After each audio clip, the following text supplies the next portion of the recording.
I'm Ablash Rajput from Rose Public School, Solyali. In today's session, we are going to start a new unit, and that is livelihood, economies, and societies. And in this units, we are going to start with a new chapter, that is forest, society, and colonialism. Okay? In the following chapters, we would study that how the forest has become a medium of uh, developing, or of how the forest has become a media of exploitation of the people who were basically the native peoples of India, who were basically depend who their whose livelihoods were completely depended upon them. Okay? And for what purposes and what policies they had framed, especially to fulfill their own selfish objectives, and in what way it has hampered the natural resources till date. Okay? So this is how we are trying to understand while studying this chapter in the following way. So I'm going to start it. Before that, I would like to make it a little bit introductions of the chapter. That basically in the chapters we are not only study about your livelihood purposes, but we also have studied of the different economies. In the following unit, we have to choose a two chapter. Okay? There are three chapters and we have to do the two chapters. And in the following unit, I'm going to start with the chapter forest, society, and colonialism. So अंग्रेज जब भारत में आए थे तो उनका मकसद जो था वो व्यापार के हैसियत से आए थे। वो एक व्यापार के पर्पस को लेकर वो हिंदुस्तान में आए थे, और उन्होंने समय के साथ साथ उन्होंने यहाँ पे अपने व्यापार की प्रगति के लिए उन्होंने यहाँ पे काफ़ी अवसर्स देखे। ठीक है? बहुत सी opportunities they had realised an opportunity for arising to or to increase their trade. ठीक है? So as they had come over here just only to attain the maximum profit from this place. ठीक है? तो वो उनका मुख्य इरादा जो था वो था यहाँ के जो भी संसाधन हैं उन संसाधनों का इस तरह से उपयोग किया जाए ताकि वो ज़्यादा से ज़्यादा लाभ कमा सके। तो ऐसे में इन ये जो चैप्टर है इनमें हम अलग अलग समय पे अलग अलग देशों की जो नीतियाँ हुई हैं उन नीतियों के जो के जो प्रभाव पड़े हैं हम उन्हें अंडरस्टैंड करने की कोशिश करेंगे। ठीक है? तो आज हम यही पढ़ रहे हैं कि ब्रिटिशर्स जो हैं basically they came here for profit making. जब वो यहाँ पर आए तो उनका मुख्य मकसद क्या था कि हमारे नेचुरल रिसोर्सेज को यूटिलाइजेशन करना। अब उस समय के हिसाब से उन्हें किस चीज़ की ज़रूरत थी? वो बेसिकली एग्रीकल्चर पर्पसेस को ज़्यादा बढ़ाना चाहते थे। They want to expand the agricultural activities, agro based activities. At that time they only had put forward their trade affairs only on this basis. तो इसीलिए उन्होंने क्या काम किया? They had start enhancing the land area. उन्होंने देखा कि उस समय का जो भारत था उस समय जो हमारी कल्टिवेबल लैंड था वो काफ़ी लिमिट था, क्योंकि उस समय इतनी टेक्नोलॉजिकल एडवांसमेंट्स नहीं होती थी, ट्रेडिशनल वे में फार्मिंग की जाती थी। तो इसीलिए जो है एक फिक्स्ड लैंड जो है उसी का यूटिलाइजेशन होता था। बहुत सा लैंड एरिया जो है वो बिल्कुल ऐसे ही बंजर पड़ा होता था, खुला पड़ा होता था, जंगल हुआ करते थे। ठीक है? Mostly it has been covered by the forest areas और something like that. So for their agricultural purposes, what they did, just only to increase the cultivable land, ठीक है? तो they had start framing their policies in such a way, ठीक है, that उस समय land areas जो हैं वो expand होने शुरू हो गए। Expansions of land became possible over there.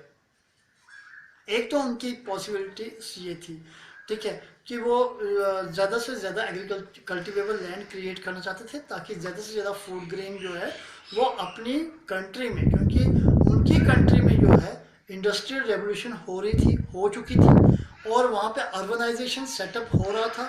तो इसलिए वो अपने लोगों को फूड प्रोवाइड करने के लिए उनके लिए ये चीज़ें ज़रूरी थी। एक उनका मुख्य इरादा ये था। दूसरी बात ये थी कि एग्रीकल्चर पर्पसेस के ज़रिए, दूसरा ये था कि वो अब जो ट्रेडिशनल वे ऑफ फार्मिंग थी वो उसको रिप्लेस करना चाहते थे। उसके लिए they also had start introducing the commercial crops. उन्होंने बहुत सारी कमर्शियल क्रॉप्स को इंट्रोड्यूस करना शुरू कर दिया, जैसे वीट थी, कॉटन था, जूट थी, ठीक है, वगैरह वगैरह, ठीक है। तो इन फसलों को उन्होंने जो है इंट्रोड्यूस करना शुरू किया, क्योंकि ये कमर्शियल क्रॉप्स के ज़रिए अब इन क्रॉप्स से उन्हें ज़्यादा पैसा कमाने को मिलता था। वर्ल्ड मार्केट में इन सब फूड ग्रेन्स की डिमांड बहुत ज़्यादा थी, तो इसलिए, और भारत में जो है ये सुटेबल कंडीशंस थी, यहाँ पे लैंड अवेलेबिलिटी बहुत ज़्यादा थी, लेकिन मैक्सिमम लैंड जो था वो फॉरेस्ट कवर्ड था, ठीक है। तो इसलिए they had start deforesting the land, ठीक है। इन्होंने लैंड एरिया जो है वो एक्सपेंड करना शुरू कर दिया। ये दो एक कारण थे, ठीक है। So this is what I had already discuss. The first one is land to be improved. उन्होंने जो ज़मीन थी उसकी व्यवस्था को सुधारने की कोशिश की। उन्होंने कमर्शियल क्रॉप्स को इंट्रोड्यूस किया। डिफॉरेस्टेशन होने का सबसे बड़ा कारण जो थे वो ये थे, ठीक है, क्योंकि उनकी ज़रूरत थी। Basically they came over here for profit making.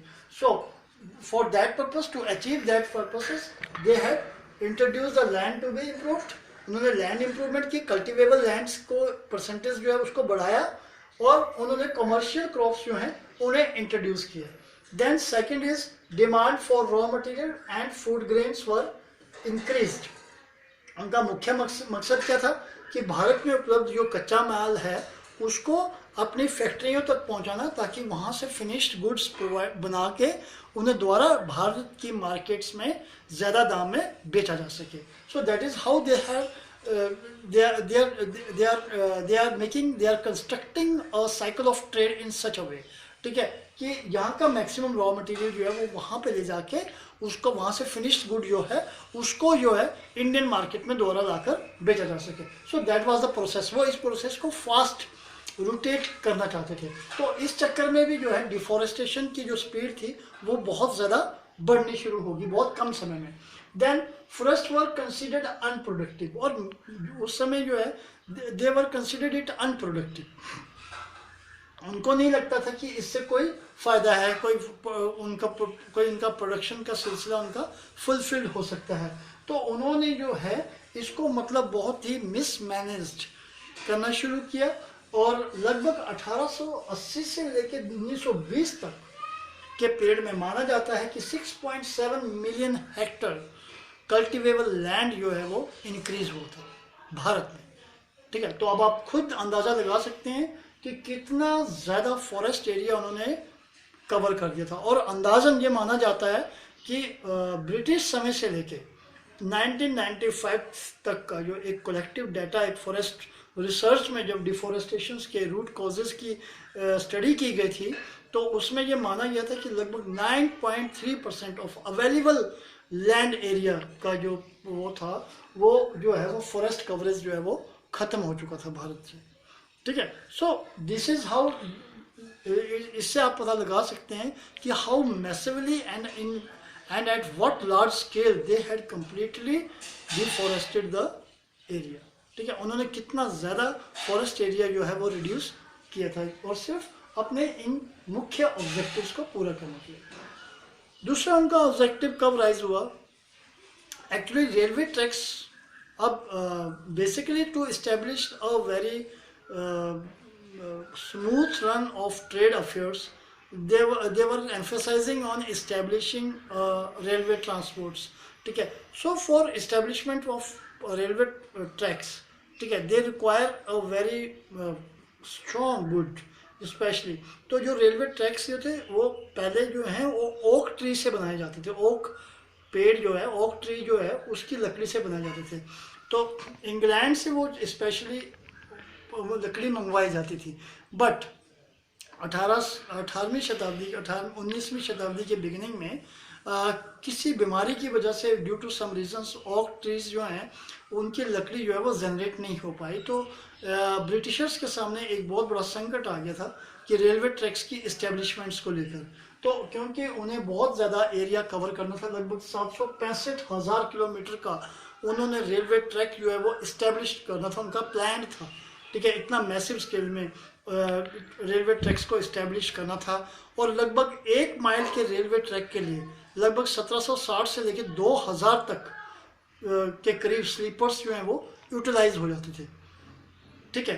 तो इसके लिए उन्होंने क्या काम किया, now they start looking for the Indian forest, और फिर उन्होंने इंडियन फॉरेस्ट की तरफ नज़र मारनी शुरू कर दी, और उन्होंने बहुत ही मैसिव स्केल में जो भारत के जो पेड़ थे, जो एक अच्छी लकड़ी वाले पेड़ थे, मजबूत लकड़ी वाले पेड़ थे, उन्होंने काटना शुरू कर दिया, ठीक है, और उनको उन्होंने रेलवे ट्रैक्स के लिए यूटिलाइज करना शुरू किया। तो ये भी एक रीजंस थे, these were the reasons that are basically responsible for the deforestation. और इसमें अब एक और तीसरा कारण जो था, that was the establishment of plantation.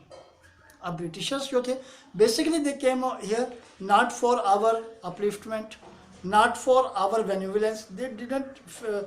They had not applied any benevolent policies just only for our upliftment or just only to apprise our social or economical conditions.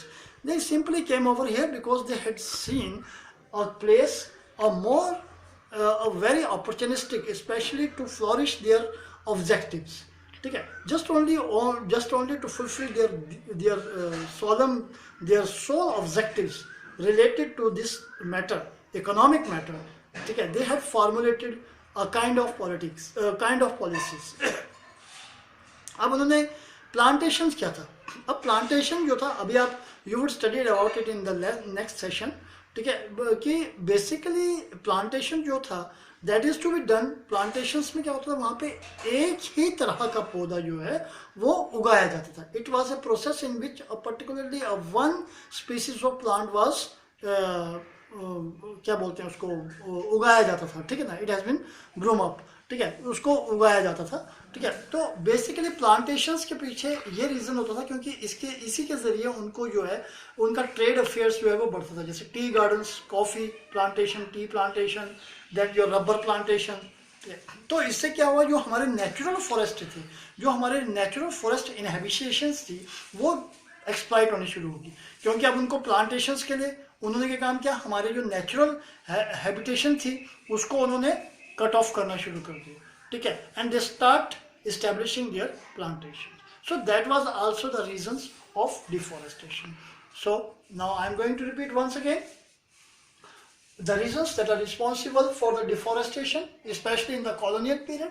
That was the Britishers. They had expanded the land, and they had formulated policy for an expansion of land because they want to cultivate, because they want to increase the cultivable land so that they can sell, they can produce maximum amount of commercial crops so that they can sell them and provide food for their own people in their own native countries, ठीक है, और they could able to sell them into the world market, ठीक है।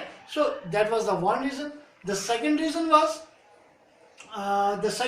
was your forest raw materials, ठीक है, then forest workers, as they had considered the forest was as unproductive, ठीक है, and they had utilized it for the railway tracks, for the fulfillment, for the requirement that they had started to felt, ठीक है, establish, especially to set up the railway tracks, ठीक है, for that purposes too, as in the absence of oak wood, ठीक है, they had decided to start cutting Indian forest for the setting up of railway tracks. And the third one was the establishment of plantation.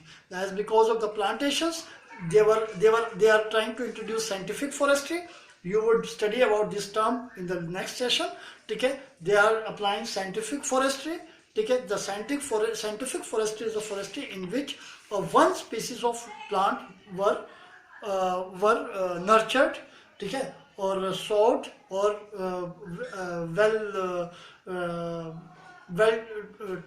care would be taken for them, ठीक है ना। So for the business purposes, for the trade purposes, so they were focusing more on the establishment of these plantations.